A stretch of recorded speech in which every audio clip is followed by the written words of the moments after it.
Hey family, happy Sunday. Welcome to Sunday Sitting with Sisters. We are joined by Takara J, along with my co-host Maisha. How y'all doing this Sunday? Peace and So love. blessed. Peace and love, family. Hey everybody, peace and blessings.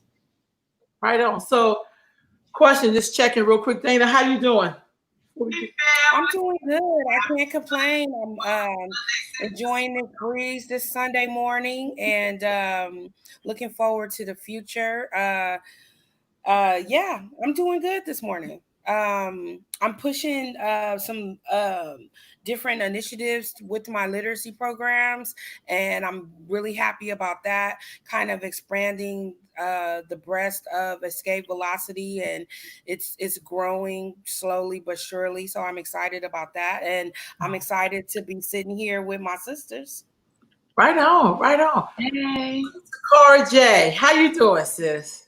I'm doing so well. I'm doing so good. I am wrapping up the end of a Juneteenth hair special that I had going for the whole month of June. So this What was month that special? I was offering 50% off to every person that shopped with a Black business. So if you came and had a receipt from a Black business, I'll discount your hair services 50% for the month of June. I'm thinking about doing it through July too, because we're not trying to have no reason to celebrate Independence Day. So give folks a more opportunity. But I'm doing well. Music is good. Hair, music, community work, just the regular. But I'm trying to keep up with y'all for real. Now, hold on for a minute. You got a lot of stuff going on, Takara, as you always do. So Yes, first of all, I know you dropped a new album. You have a new project, right? Yes, ma'am. At the end of last year, I dropped the Kari album. It's called the Kari album. It was dropped at November 2019. It's on all streaming platforms, and it really took like the beginning of the year this year for it to pick up some traction. So I'm still promoting the album. I got just dropped the video May 20th. I will have another video coming before the end of summer. More projects coming, y'all. Like, just please, please, please stay tuned. Come to the music. We definitely in it to win it. So with your first song off the album, you shot that video in Africa, correct? Yes, ma'am. I shot that in Ghana. That was very, very, very impactful. I had always had a vision and a goal to do everything I'm doing in America in the context of like Africa at home, and like, how can I do this or remake my life, over there? So when I got to Ghana, and I was blessed to work with some of the most professional, some of the most talented like videographers, producers, and musicians that put that song together. Shout out to Killmatic, shout out to Dimples Films. They helped me put that whole project together. I have a very close relationship with Killmatic, the brother who helped me put that together. So all of the love that went into that was a product of like our relationship and our working relationship, and us being able to get so much done in a little bit of time. I think I called them like, yo, I'm leaving Ghana tomorrow. It was like 24-hour turnaround. It's like, we could do something. And so it was beautiful. And then learning the culture of like creating art in another country is very different, because out here is a sense of entitlement where you can just go anywhere, post up, be creative, and you're like, I'm doing this, or people just be dancing on the light rail, and having their own way of expressing their art. But in Ghana, that just looked different, because the public experience is so much of a communal experience, and it doesn't belong to one person. So at any random time, like, people would just randomly coming up, showing love, and in a way that out here people would just like let you do your thing or leave you alone or leave you be. It was a way more communal experience. I think some of that energy came out in the video.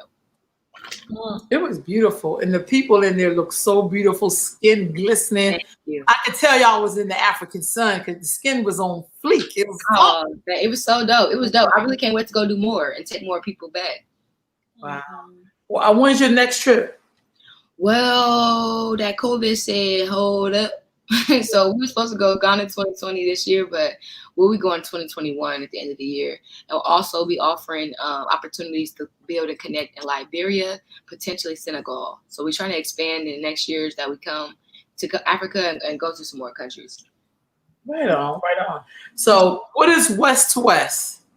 The West to West Movement is a community organization that's stationed in Sacramento, Los Angeles, Ghana, and soon to be Atlanta. Facilitates the exchange of resources, culture, and education. We have a Saturday school and travel abroad opportunities for young Black people. Right on. What have you done so far today? Oh, so far to date, West to West has successfully taken, I would probably say, 75 Black people back to Africa. Right on. We started the Saturday school in Sacramento, Los Angeles, and in West Africa, Ghana. Those have been going on for about 2 years consecutively. The Ghana one is the most recent one to be added to our cohort. But we have Saturday schools and travel programs. We also have been coalition building, working with different Pan-African organizations across the nation to build some sort of national solidarity between Black organizations. A lot of Black people just work in their own little sector and kind of really get very successful there, but we're to the point now where we want to expand and get other projects off the ground with different organizations doing similar work, because we're not the only organizations doing this. And just being a child of Sacramento and a child of like all of the great people who come from the city, I know that a lot of great things are done in collaboration and coalitions. So right now, that's our next step, is like getting on the boards for some of these bigger organizations, making sure our voices are being maximized, that we're in a position to just be powerful in other ways.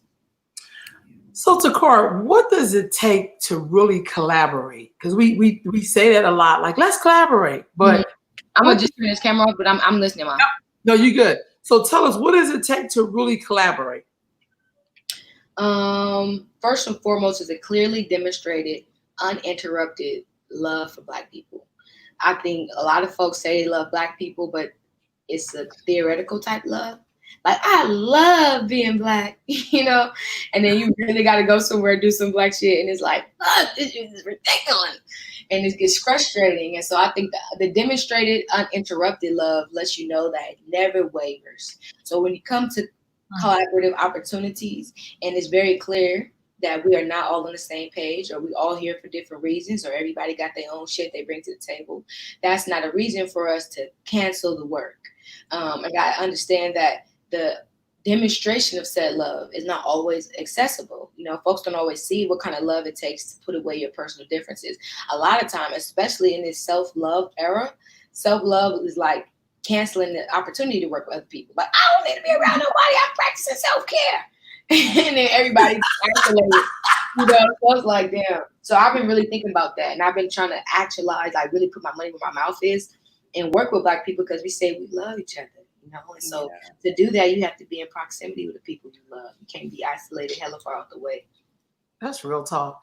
As a young person, do you find that are young people doing that, or old people doing it, or just all of us are doing that? I would kind of say I've seen it in different ways and be made available from different people. I think we still have a lot of community building to do, but I would say, how do I say it?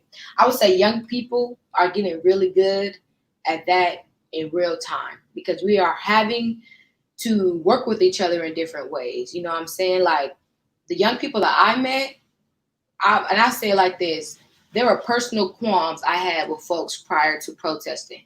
That when we was in the street and we encountered each other face to face, it was like, girl, we done with that. It was so quick. It was so quickly dismissed, because we understood our love for our people was so much more greater. And we came out of a lot of this organizing, being able to release ourselves of the personal, little drama, little beef that was holding us. So I would say young people are better a little bit at just letting stuff go. And my struggle has been with some of the older people who really be set on what happened to them in the 60s. Or what happened to them, they really, really not moving past it. That's their line. They gonna put their foot down. And that was my grandmother, saying she would never, ever, ever think what we're going through today is hard just because we got phones. She's like, y'all ain't going through nothing. So like getting out this idea that we could teach Black people how to feel about what they're going through. And getting out this idea that there's a right and a wrong way to be oppressed. Like, we are just down, y'all. And when you down, you just got to get back. It's not even about how you get, you know what I'm saying? We just got to get back. So I think that demonstrated uninterrupted love lets that mandate to get back be so crystal clear. Like, it's nothing else we got to do but move forward, period. Like, what else? Right on. Do you find, Takara, being that you're a young person, do you reach out? And I'm pretty sure you do. I'm asking you this. But for young people who are not as exposed as you have been, do you have a way that you reach out to them? Yeah, and this is another thing. I think if we had to add a facet of or like a list of things to do to work with Black people, it would be normalizing the one voice. I don't code switch with Black people. When Black people see me, they see the same sister. And the way I'm able to go and throughout the community the same way is because I am the same sister everywhere I go. Like my mama probably heard some of the words that come out my mouth, the same way my mentors and my mentees have heard the words that come out my mouth. And really getting back to a principle of just honesty in our interpersonal relationships. So with that being said, Ma, I would say yeah, because the way that I interact with them, it will be the same way I would interact with any other Black person. When I see Black people, I greet them on the street. When I see Black people, you know what I'm saying? I'm trying to say, what's up? How you doing? Anything I can do for you? Need some water? If I see an older Black woman, the same way I see a little baby struggling. I seen a baby that was grocery shopping for her whole family yesterday, y'all. And she had like 5 bags walking down the street type. And I was like, baby, what's up? Like, you good? Like, you need some help? The same way I would ask an elder if she needed some help. You know, I think we kind of gear our care and concern toward different communities within the Black community. Like, we only thinking about the people that's being killed by the police right now, or we only think about women that's being ignored by men right now. We're not hearing nobody else, or we only think about children right now. Like, we have to get to this. Everybody is equally as important. Everybody's stuff is important. When gay people say I don't feel heard, when Black women say y'all don't hear me when I'm in leadership, when Black men say I'm not trying to hurt y'all, I really just unheard. Like, we have to get to the principle of listening with love and not like throwing people to the side. Right on. Yeah. How do you propose for us to deal with that, Takara? Because I agree with everything you say, but how do we start to do that? Well, I kind of imagine it happening on so many different levels. I think that there's a communal mandate that has to happen. Like, Black people have to come together and publicly say, like, we are in love with each other and we are here to protect and defend each other. So there's like a public thing. I kind of seen that happen in like an interactive community cookout. And that idea came by way of a coalition we're in called the Young Revolutionary Link Up, which is a Zoom call every Tuesday at 1:30. And we're on the call from people Baltimore, Chicago, New York, Atlanta, the Caribbean islands, Ghana. Like, people are in there from everywhere. And we said, like, yo, what could we do? That was a real question. I don't know if y'all know about it, but in the young people world, No Name and J. Cole was just beefing. It's 2 really, really good conscious artists. Wait, who? No Name Gypsy. She's a sister from Chicago. She's really, really, really like advancing the conversation to like racial justice. She's a conscious sister and she makes that music about it. But J. Cole is, I would argue that J. Cole is a somewhat conscious artist. People know him. He's more mainstream, but he definitely has a message. And there was a big Twitter beef between Black men and Black women about how men are showing up for victims of sexual assault or police brutality or different things, because there are a lot of times where men don't get to say nothing and are equally as respected, and women be like really out there checking people in their face, on Twitter, going into the arguments. And it was like a lot of conversation about who's holding the work. But I feel like that's such a it could be a divisive conversation when we're not focusing on like who are we trying to help. So as long as we are here to help all Black people and the work is being done and we are all being respected, those divisive conversations, they're telling to ego. And for me, it felt like ego when Black people want to come and say, I'm doing this for Black people. I'm doing this for Black people. It was like, but yet there's still so much to be done. So I don't know why folks is like really caught up in the conversation, but I was just saying that social media beef kind of led us to answer that question of how we really gonna get offline after COVID, after quarantine, and y'all just been dragging each other in online. Like, y'all not even ready to see each other in real life for real, because so much just poor social media etiquette has come out that like I think it's gonna be hard just to act like we all one family, and get to it. So the way that I see and the way that I was brought up, we used to have family meetings, like cookouts, like come to the house and eat and really talk about some stuff when something was going on. So I see that happening, like a physical event that is stationed toward getting through those very difficult conversations, like a big cookout with 10 tents and 10 very hard issues that we have not moved past as a people. And under each tent is a facilitator talking about it, getting through it. And there's a rotation. and you probably in that tent for an hour at a time. And as we go through each tent, you get through each problem. Like, that's the starting point. But I also think there's like an interpersonal connection. Black people need that interpersonal, I would say, like therapy, and get to like a one-on-one type vibe, and get Black people connected to folks who honestly have the time and the expertise to listen.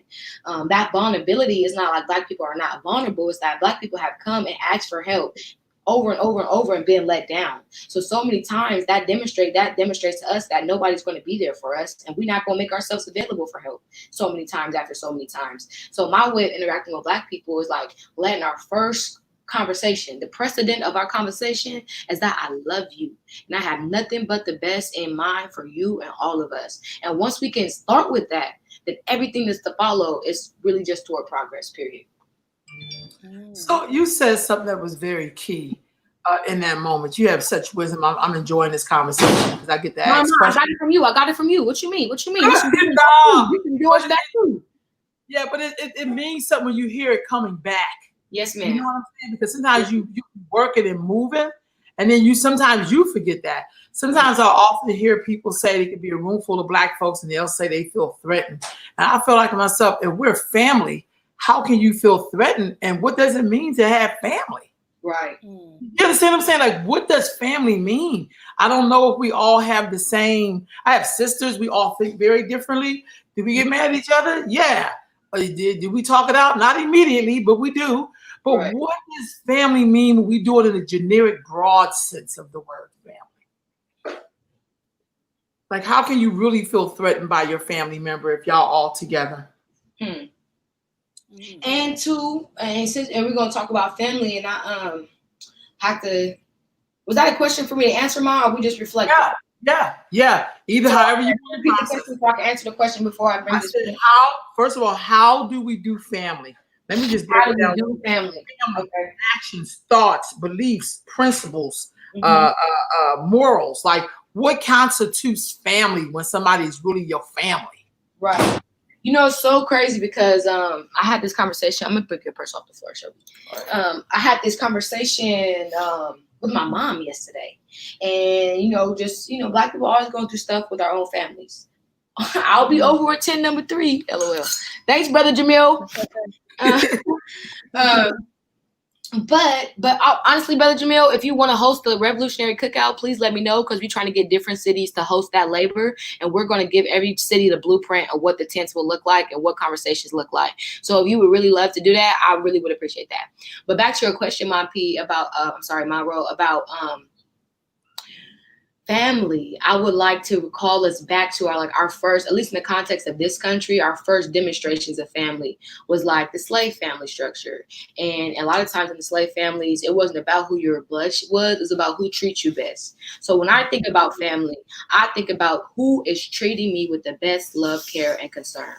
A lot of times that does not mean the people that are blood connected to you. A lot of times that looks like the people who treat you like you mean something, the people who treat you like you are worthy of love. You know what I'm saying? That's when I feel like family. And just to be very transparent, a lot of my blood related relatives are not on talking terms. And there's even a trend within our family to this idea of a found family, the family you create out of love and community and network, being a lot more solid than the people who are hurt by the same generational curses you have been hurt by.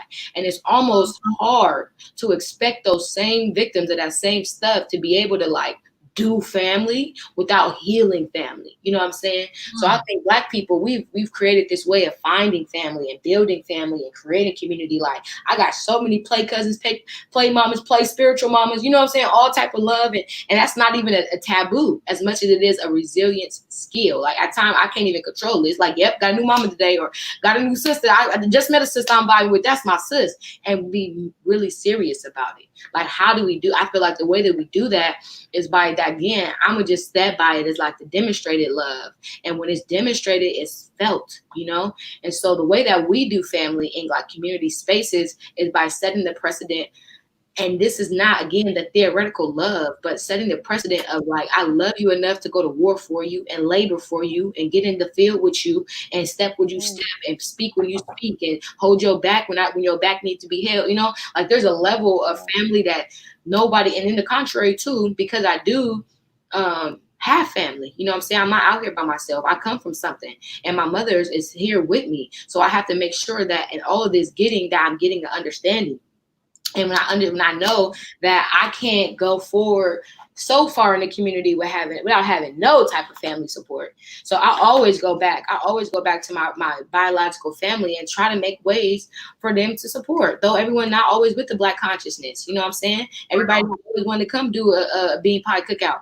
But the truth is that we can bring them in a different capacity. You know what I'm saying? Like finding ways for us to work together. I almost won't pull up to an event if I know it's not going to be conducive for the Black people I'm with. Because like we got to move together. So if I'm the only one that could go, then maybe we can't go to that one. And that's okay. Mm-hmm. You know? Car, you be getting it in, sis. Okay, like, I know. You said something that was key. You said if you have a family member who is not into the Black power, and this is really key, because this is what I've been in such moments with you, Takar, where I always get such lessons. Even when I see people hating on you, I watch the way you love on us anyway. And people talk that talk, but I've seen you do it. I've been with you when you've embraced and loved on people who was really trying to hate on you because, well, who is she? Or, you know, she got all together, everybody ain't, you know, and you still like, all right, sis, bam, you still be on it. I love you. And I'm just, the mission is too big for me to be trying to go toe to toe with you because you ain't really my enemy. Right. Right. Ooh, that's the caption. The mission too big for go toe to toe for you because you're not really my enemy. You're really not. But I've seen you do that in action, Takar. And so how do you balance people who don't understand the concept or may not be in love with Black power in Africa and all that, and they just regular Black people wanting to like fry their chicken and go to church on Sunday? But they're your folks. You know what I'm saying? Right. But you know, the more you know, the more you owe. So when you really don't know, I'm not looking at you trying to tax you for the information you ain't got. You know what I'm saying? I'm not going to get at you like, give me some love, nigga. Do some self-determination work. And they're not even in it. I can't look at people like that. You know, I can't treat Black people to a metric they haven't been exposed to. We're talking about love and actualizing community. And that's something we have not done. So I look to people who are conscious with more expectation. If anything, like I'm looking at the brothers who have not seen it, the sisters who have not seen it, the people who have not been in community, who have not been around Black folks, they could be on some other stuff. You know, they could be on some other stuff. Oh, but people who have demonstrated love and concern for Black people, that's where my expectation is through the roof. Like, you doing what for Black people? How are you doing this for Black people? You ain't here speaking to us when we walk through the door. You know? It's like little stuff like that, but I can't expect that from folks who don't know community. But I will say that even though they're not always an expectation, the love is still there. And that's why I want conscious Black people to know that's so studied and so studied that they get out of practicing what they know. Like, y'all study all of these different community structures, and this is from a scholar standpoint. We talk about different community structures, the parameters and the characteristics of decentralized and centralized Black communities. What does it mean to come together? What does it mean to be nomadic and be all over the world? And what does it mean to, you know, like we talked about the different historical presences of Black people in the world. But when it comes down to really practicing it, man, hush mode, just being really on hush mode. So I don't know, Mama Ro, I feel like practicing family comes from and having the love, back to your point about the mission. My love for the people come from me just seeing so much in every Black person I engage with. And then I see how much they're able to hold based on what they're able to engage with. And I just be, oh, Mom, you're so sweet. I just be so, I be taken aback by how little Black people think they can achieve. That's what really hurts my heart, is how we really think we can't do nothing. And it's like, are you kidding me? Like, are you kidding me? Like, I see a whole universe within inside of you. How can you not create what's already inside of you to create, you know? So that's probably more of it than just, how am I going to get these chicken eating niggas to come to the cookout? It's really like, man, you know, you are so much more than that. You know, I'm trying to get you to see, I'm trying to get you to see your whole thing, you know? So a little more. Y'all, if you just joined us, this is Sunday Sit with Sisters, and we are so blessed to be having this conversation with the brilliant, beautiful, young queen up in here, warrior, lover, Kari J. Sis, look, man, like I so feel you. I think sometimes all of us need to hear what it is that you have to say. I think sometimes we really struggle for balance sometimes. You know, we really, really struggle with the balance. And so, hold on, y'all. I have to do something a little different real quick. All right. Oops. Hold on. Oops. Okay. So I may be frozen over here. I don't know what's going on. Okay, the camera's back. Okay. So anyway, so in hearing you talk, it's like, wow, I think sometimes we don't always get to hear young folks like yourself. I think sometimes older people, I'm not speaking for all older people, I'm speaking for the ones that I've been around and probably myself in there. Some of us in our youth were overlooked. And as we got older, we gained our voice. We didn't, sometimes you start to do the things that people did to you. Because you think that has everything to do with coming of age. Instead of being like, okay, you're getting a little older, you may have missed some windows, but there's still power in being older and being supportive and still having your voice for something a little different, but still making space for young people to do what they got to do. And I think sometimes in our community, we do this thing where it's like, we only want to hear from young people. We only want to hear from old people. We compartmentalize Black life in such a way that then it's like we're all fighting against each other, and then the other team gets to win by default. Right. Like they don't even have to show up because they know we still arguing. So it's like, well, by the time these niggas look up, we've been stole a whole block. We'll all be renters again or something. You know what I mean? Absolutely. Right. So with that being said, Takara, what kind of how can I say, principles or morals we should have when we do this term of loving Black people? What things should we be looking for to have in common? Because I think most of the times when Black folks are hurting about each other, it has something to do with betrayal or just being hurt by each other. And it usually somehow comes down to morals or some kind of principle. Absolutely.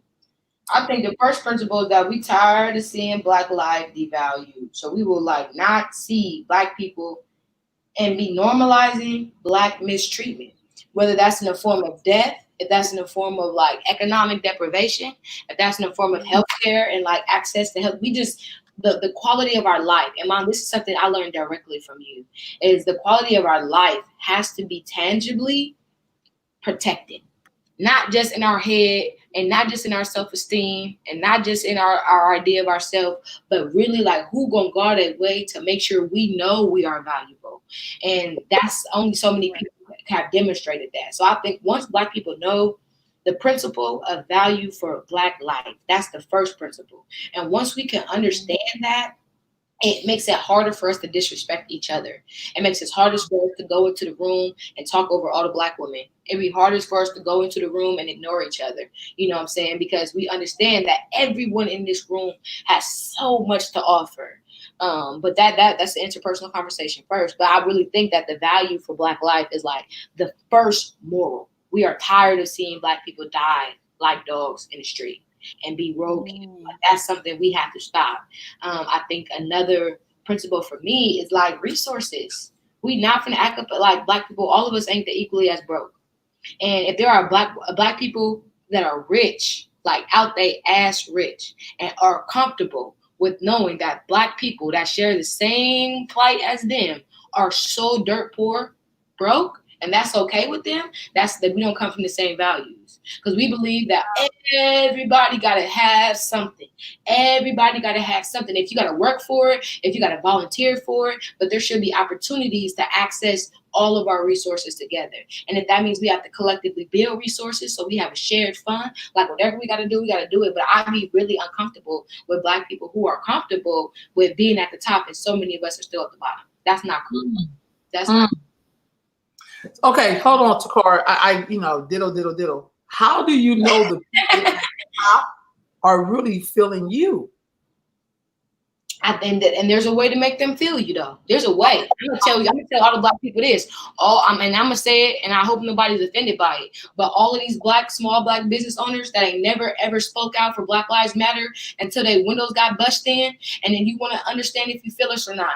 Ask yourself, can you feel us? That's how you gonna feel us. And it's not just saying that, oh, Black kids was the only kids looting and breaking stuff and protesting, but we were out there angry. And it took us to really show y'all, like the babies will burn the village down before y'all could feel our strength, to feel our love and feel our need to be loved. We will burn it down if y'all don't hear us. So I know that there are people in high places that feel me.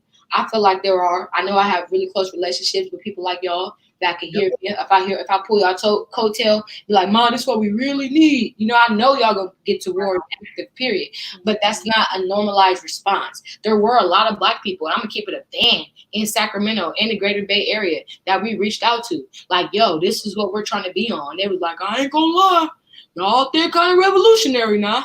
Y'all a little too radical now. It's COVID-19 now. Like, they was not trying to get in the streets with us. And we understand everybody got a different position, but we were publicly condemned by Black leaders for doing something that represented our morals and our values. So we understand that we have like shared values and principles. When you see us acting on behalf of our principles, don't condemn us. The collective responsibility is another principle we got to get back to.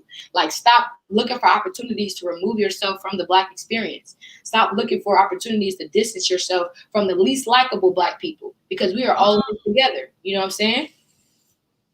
Right on. Takar, look, I ain't got my fan. If I had a fan, I'd be fanning you right now. Because I think sometimes we got to hear this out of the mouths of folks like you. I mean, younger folks, brilliant folks. You're also very well traveled, Takar. You're very well rounded. And that's not everybody. The first people to take me out this city. Who did that? I don't know. No, but I'm just saying, Takar, how important is exposure to one's development? It's key. It's so key. Me being able to go outside of Sacramento from a very young age, and I would even think back to like my first time to get on the plane was to like go to like church conferences. We was going to the AIM conference. Anybody familiar with the Church of God in Christ? AIM is like Disneyland for church kids.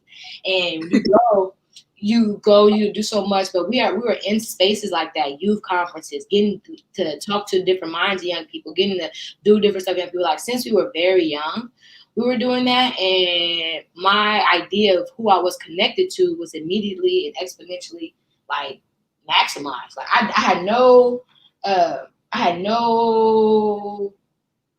how do I say, confusion about what I was capable of doing, because I seen it. I seen Black people do more. I seen Black people doing what I was doing and more, like in different parts of the world, and then also like having relationships with people who have an international perspective of who you are. Because a lot of times we get a lot of feedback or hate from people who also ain't been nowhere. And so they telling you like, this is not a good idea, because it might not be a good idea in the context of their reality. But there's so much work to be done all over the world for Black people that every single idea can be applied somewhere. But we're so used to fighting for, a range or a scope or a lens that the world is on right now. We want to get this from this purview. This is what we own right now, that if we lose the fact that Black people need help everywhere, and anything that's not working over here could possibly work somewhere else. We just got to get back to opening our mind about who we're connected to. And I would say exposure kind of adds to that. Exposure adds to you seeing greater reflections of yourself. You can see a lot more in the world when you go and see people who look just like you in the other side of the world. Like, literally just like you. They're like twins. Like, Sister Dana, I seen like 5 women in one day who look like they could be your sister. Yeah. Right on. Do you think, Takar, some of that, us not being connected to, say, the original root in Africa, really greatly affects how we are moving here in the U.S. per se? Yes, ma'am. I think that we are so American-centered in the understanding of our identity. Like, even there are still Black people who take a lot of, I would say, claim to the American identity over the African identity, and they really want to be known as Americans and not like African Americans or like American descendants of slaves. Like they don't give a care. They really are just American. And I think the way that America has positioned itself as a world power makes it almost impossible for Black people to see how they are connected to other people in the world. The way that America like divides itself from so many Black nations makes it impossible for us to see and be proud of like how we're connected to Africa. Like America is still economically depriving hella African countries. So when we talk about like getting in there and seeing ourselves, we have been conditioned to believe we're American, and we are not over here. And it took a lot for me, even going back to Ghana and like having these conversations with people like, yo, no, like we are all Black, we are all African. And like, if you don't shut your American self up, you are from America, you hold an American passport, we ain't hearing none of that, we would be like, no, but we're African. So I think we just get too American centered. We be so hung up on performing our Americanness or being connected to, this world power that we forget a lot of this stuff is so far from who we are spiritually as a people and so far from our collective contribution. Like we don't have to be so pressed on being these American people. You know what I'm saying? And I think specifically, and this could be translated to other people who are in different parts of the West, but like folks who are in the UK have that similar circumstance of being assimilated so far deep into Western culture that you submit your African identity. You're done trying to figure out what it means to be African and how are you connected to different African people. That's like none of your interest at this point because you have accepted the Western style of living, and that's very, very sad. I'm not even mad at them as much as it's very sad. Could I ask you, how do you deal with sisterhood? Ooh. Ooh. I got real sisters. So a lot of times when people be talking about sisterhood, they don't come back behind nothing. I be like, ooh, ooh, ooh. Because sisterhood is hard when it's so much hype around the divisiveness between women. Like that's almost a vibe where girls be like, I don't kick it with women. I'm a woman. I'm my own woman. I always be like, that's a mentality. It's a personality. It's like almost an expectation. So for me, sisterhood is it's integral, but it's also, to me, sisterhood, I'm trying to figure out the way to say it and like really mean it. I don't want to just say it. Sisterhood is a beautiful, beautiful phenomenon that happens when it's brought together by God. All of my sisters, I know God brought me to, or brought me through, or like God connected us, I'm still cool with. And I'll say that to this day. But there are friendships where like I went out of my way seeking something I thought we had in common or something we could achieve together. And it took away from my goals 100% because it wasn't divine. So I would say like sisterhood is very important because we have to stand together. But I don't believe in toxic solidarity, rocking with people. And that's what I'm learning right now. Like I was raised on some, all girls stick together. Girls, come on, girls. All the girls go in this room. All the boys go in that room. Girls, come on, girls. It's just the girls. It's just the girls. So we always just end up rocking with girls we ain't even like. Or girls that didn't even like us, that didn't respect us, that didn't respect themselves enough to respect us. So I really get away from like this really fake type solidarity where it's like, oh my God, we're all women. Because I don't be feeling it. I don't be feeling it, the love. And I come back to that being the first principle. I will sit in a room of respectful, cordial brothers before I be in a whole circle of women just to be in the presence of women. But I will say that my most actualized, my most fulfilling, my most like spiritually pleasing spaces, it's always in the company of women. It's all, it's like a very select few type love. It's not everybody. We can't just get into like doing this by the masses and just trying to be. No, we have to be intentional about like who we call our sisters. We have to be very, very like careful about who we avail that love to, because I'm just honestly in a position right now where I've went through so many friendships that really hurt my heart to have to let go. Where my last little capacity not going to be so expendable. I ain't gonna lie, like I got it in me to give for sure, but I think it's a way that we preserve that love so it don't get abused. Because we be out here just like, you my sister, you know, and then what, you know? So then what? Oh no, I got real sisters, so sometimes the bond is not optional, and when I have to like build it, it got to be worth the build. It got to be worth the build. Yeah. What about relationships? When I see, so as a young woman, what are the pickings like? Like in terms of building the family of your own? Oh, like on some marriage? Yeah, or commitment, whatever y'all use these days. I feel like an old person, but back in the day, there were some people that was in the marriage, some people that was into like, we don't need a ring to be my wife, you know. So I just think that's something that happens every damn generations. I'm sorry. Yeah, I heard that. I heard that recently. You don't need no ring, or you ain't got to be married. I personally, I want the whole shebang. I might want to be in like a poly situation where I could have an open relationship and be like not really held down or restricted in my expectation of love and how that looks like. But I do believe in commitment. I believe in loyalty. And the pickings right now is pretty cool. I'm not gonna lie. I would advise Black women should travel. Black women should travel, because if you from SAC looking at SAC, you feel me? Your pickings might be a little slim, you know. But if you are willing to travel and like see Black people all over the world and all over just even all over California, like you might like a little Oakland nigga. Oakland people are really more Black at the core of who they are. So if you look in and you need some advice, I do consider myself to be somewhat of a, matchmaker. So there's some sisters out there that need some love, some brothers out there that need some love. I got a cool little network of people that I can put you on with straight up. Just drop a little contact at the bottom. We get you. I love you, Takar. I got a question, Takar.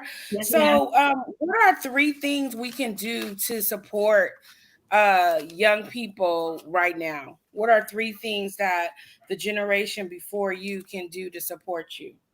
I think okay, the first will be to like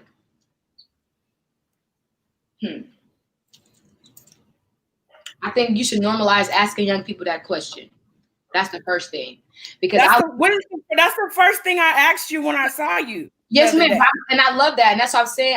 That's why we sat there. We talked for so long, because once I had that space, I could really build. But I would hate to say that whatever 3 I'm gonna put on this table today is the last 3. That's all my precedent. Like, right? Okay, I just said that for the sake of time. Yes, ma'am. What you did was so powerful in that moment. So you should do that all the time.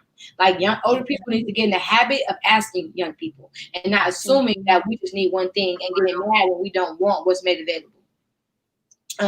But so that's the first thing. And the second thing I would say is less judgment. A lot of young people need the wisdom of older folks. A lot of young people don't have like instituted family relationships with elders. So it's hard to have access to information and just wisdom and culture. And so if there was a way where you're comfortable enough to come and access those gems from y'all without the judgment, I don't think it's like a young versus old as much as like, well, is the old really still messing with us? Are they upset by what we're doing?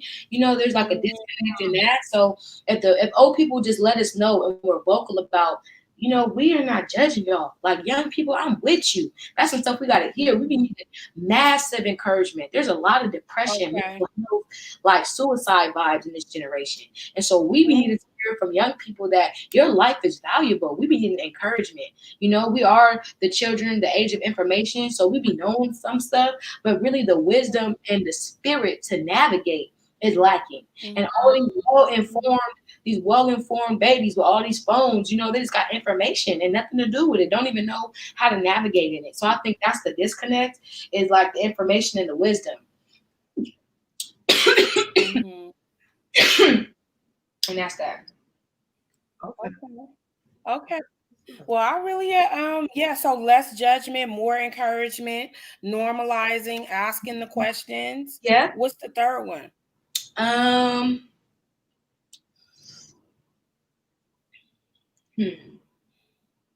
I know it's more than 3. I know. That's why I'm trying to put like a lot into each answer. But I think a lot of what we learn as Black people, even sometimes the limitation, the freedom and the limitation, we learn it from our elders. And so when we be scared to take risks, based on some stuff that we learn from our elders. So I don't know how like put this into something we should do, but like.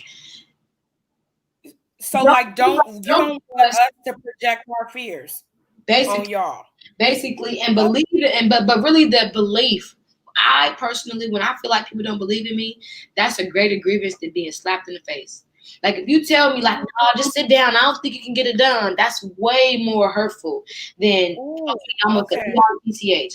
You know, so I would rather you tell me like I believe in you and you gonna get it and you gonna and that's what I was used to. And I'm not gonna lie, like I'm used to having people have my back. So at any moment that my back not got, I'm feeling down. And I feel like we have a generation of people who don't really know who got their back or not, even within each other.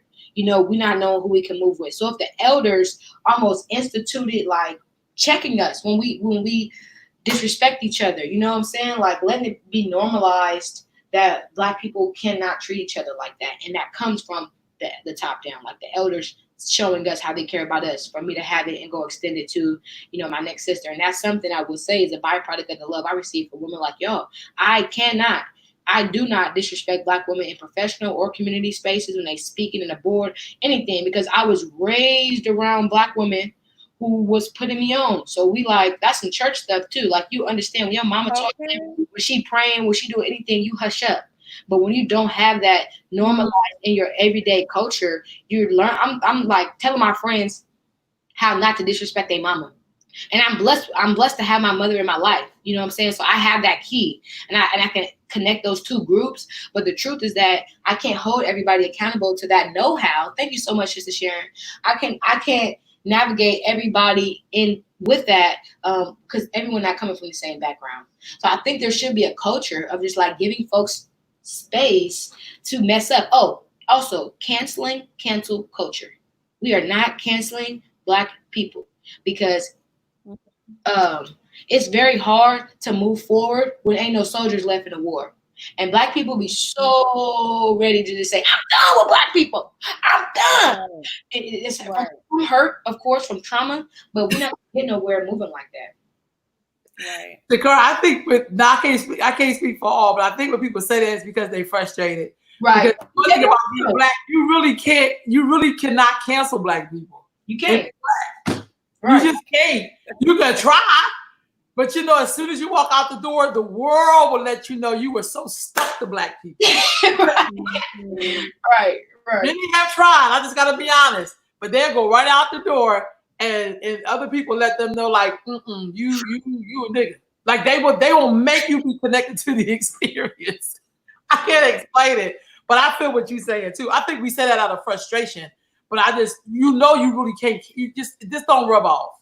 Period. It just don't rub off. Period. But I think that's so funny because you be like, I ain't with these fools, and then it just don't. I just think that's so. Because at this times I've been like, oh, I'm done. You know. So hard. You know, I was in Ghana right after we canceled R. Kelly. Right. Oh God. Ghana didn't get the memo. You know, Ghana did not get the memo. They were slapping R. Kelly in every hotel I stayed, every car. That's all his old jams. And I'm sitting here in my spirit just so bothered. Like they playing this nigga R. Kelly like he not a predator. Like I was so upset. I went to the concierge at the hotel, say, y'all need to change the playlist y'all playing from. I was like, I don't know what music, but y'all need, I'm in here trying to tell people. And they looking at me like, you look, why? Like they just didn't understand how I could come to that place. Yeah. And there is like teachable moments. So I did like tell them why we was canceling R. Kelly. You know what I'm saying? Like this man has done so much stuff. I said this man has done so much stuff to Black girls and women. And, you know, and so I told them they didn't know that, but they was looking at me like, look at this Black American girl trying to remove herself from a Black American experience. And look at this American girl acting like she ain't come from where she come from. And so it was like uncomfortable for me because Ghana was almost the peaceful, and I wouldn't say an escape, but it was almost like a place where I thought certain stuff we didn't have to deal with. Then right after hi, Mama Colette. Yes, it's me, Mama Colette. It's me. Mama Colette. Yeah, so I remember like going through this whole just like moment of feeling like, oh my God, what are we going to do? Because we want to go build this utopia, right? With all Black people. And that means Black predators, you know what I'm saying? So what are we going to do with these niggas? Are we going to just put them in a hole and bury them? Or are we going to, what are we going to do? You know, and like where's the standard that we create, especially as our number one principle? That's the first thing we talk about, was like honoring Black life. So there has to be a consequence for people in our community who like dismiss that mandate. Like you did not, one mandate, value all Black people. You didn't do that. You know what I'm saying? So I don't know. I don't want to be too harsh. And I also don't want to overlook the fact that a lot of predators were preyed upon. You feel me? And that's how they became predators. And so it's a lot, but I do imagine a world where Black people could live amongst each other in peace and harmony. And if that means, you know, dealing with people who come against us a certain kind of way, that means that looks like that. But I would hate to go say we're going to do a utopia and then go do everything the white world did to us in Black. Right. Takara, let me ask you this. So like Rose said, you are very traveled and you've traveled a lot for a young person your age. Or so what I want to ask you is, what is the stark difference between young people your age in the diaspora and young people your age here? You know what? The biggest thing is thank you so much, Mama Colette. The biggest thing for me, the biggest difference was a lot of people outside, and this come back to our American-centric views, our American-centric values that we have to dismantle. But a lot of my like Black colleagues in the world, they have a way more global perspective of who they are as a people. We really only know ourselves to be Black Americans. We only watch American news and American rappers and American music and American movies.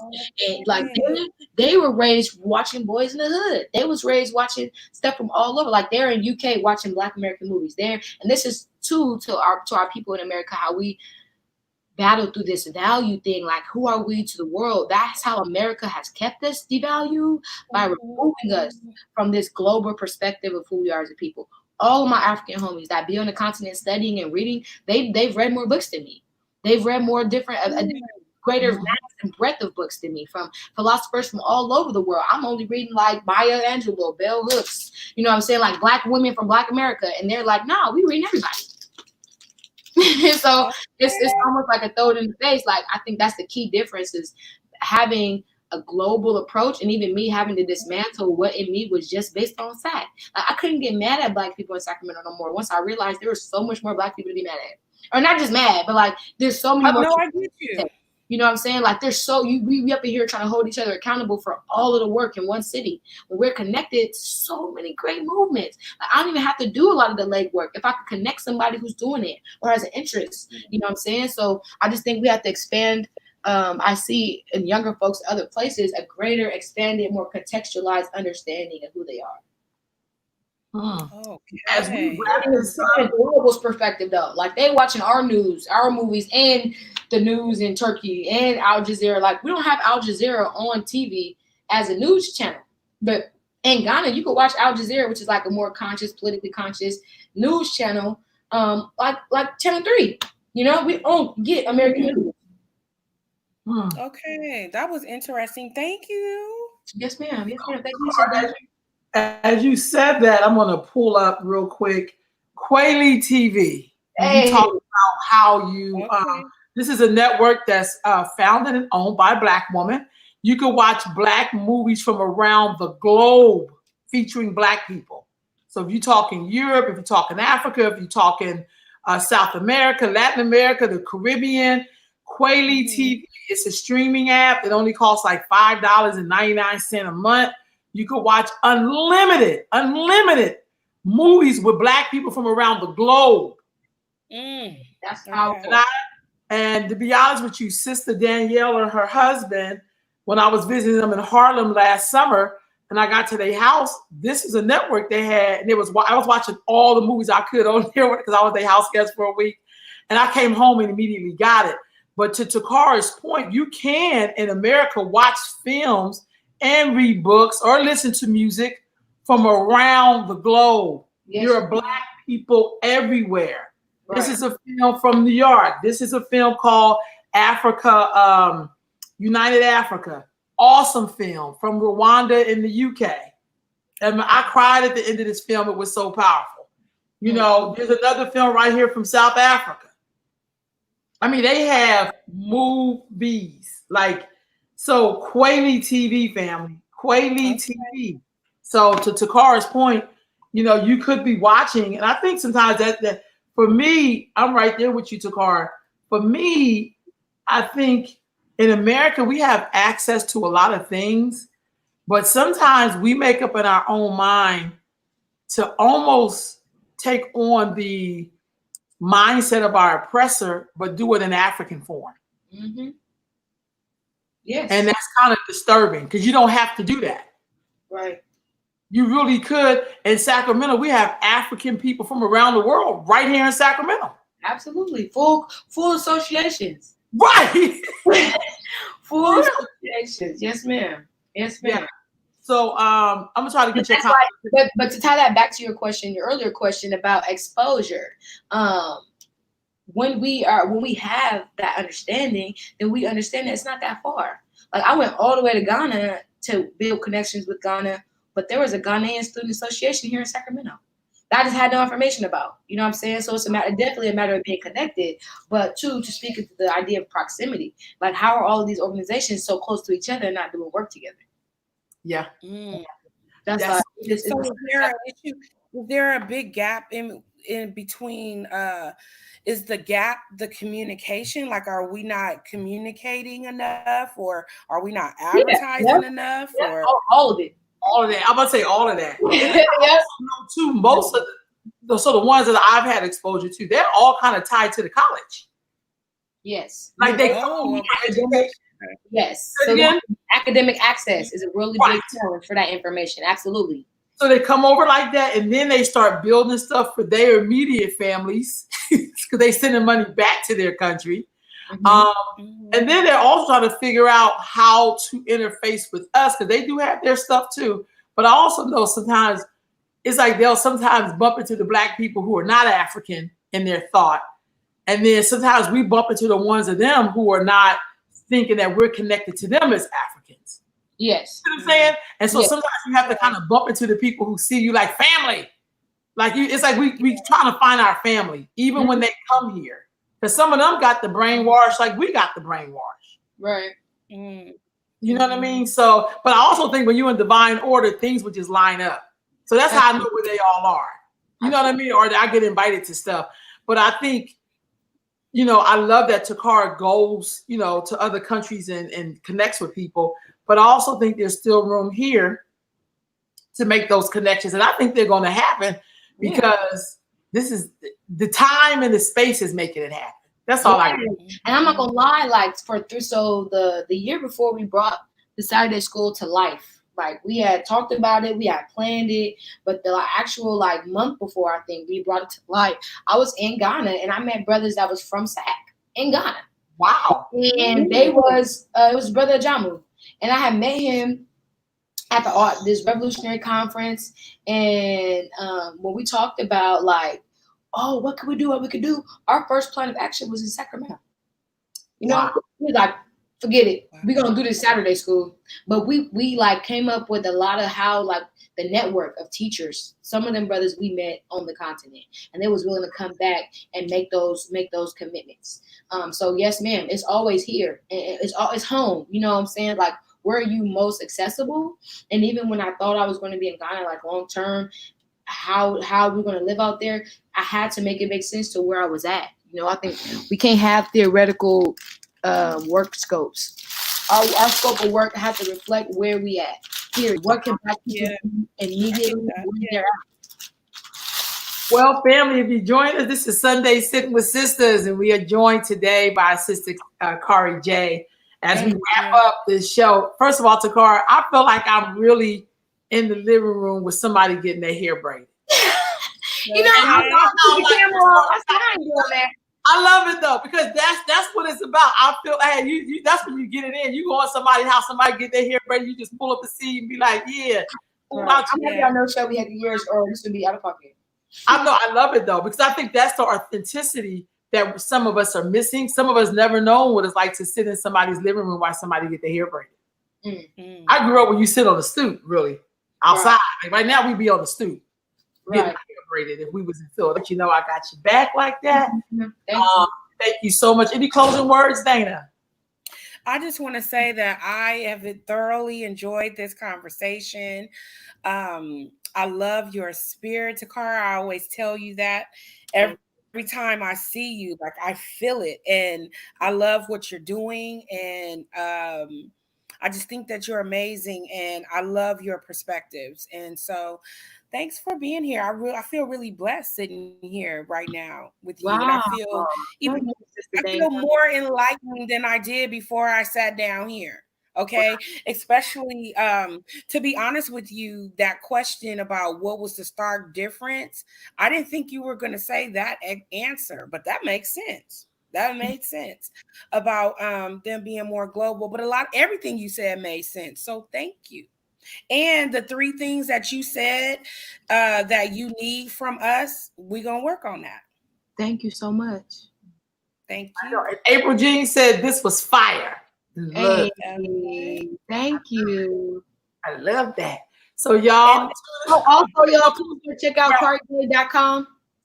Okay. I want the website. Yes, ma'am. It's CariJ.com. CariJ.com. I just launched the website yesterday. I want to shout out all the Black women who was at the Black Women United March yesterday. We were online doing that, and it was so powerful. The virtual Black Women United March, that was powerful. I know some of the sisters on here was also there. So thank y'all, like for real, for the space, the opportunity. I am who I am because of the community I come from, period. I come from great women who have invested exponential amounts of energy, money, time, resources, love, tears, like anything I've been invested in 3 times over. So all of my work is because I've been blessed to be invested in. And so I would women on this call, to the women in this live chat, so many sisters that just like, oh my God, that's a car. Like, yes, this is your baby that's coming back for all of us. I promise. I love it. I love you too, Mom, for real. Always want to get on live during a hair appointment. Like, yep. That's right. That's right. Y'all join us next week, and we shall see you all then. This is always available on replay. Hey.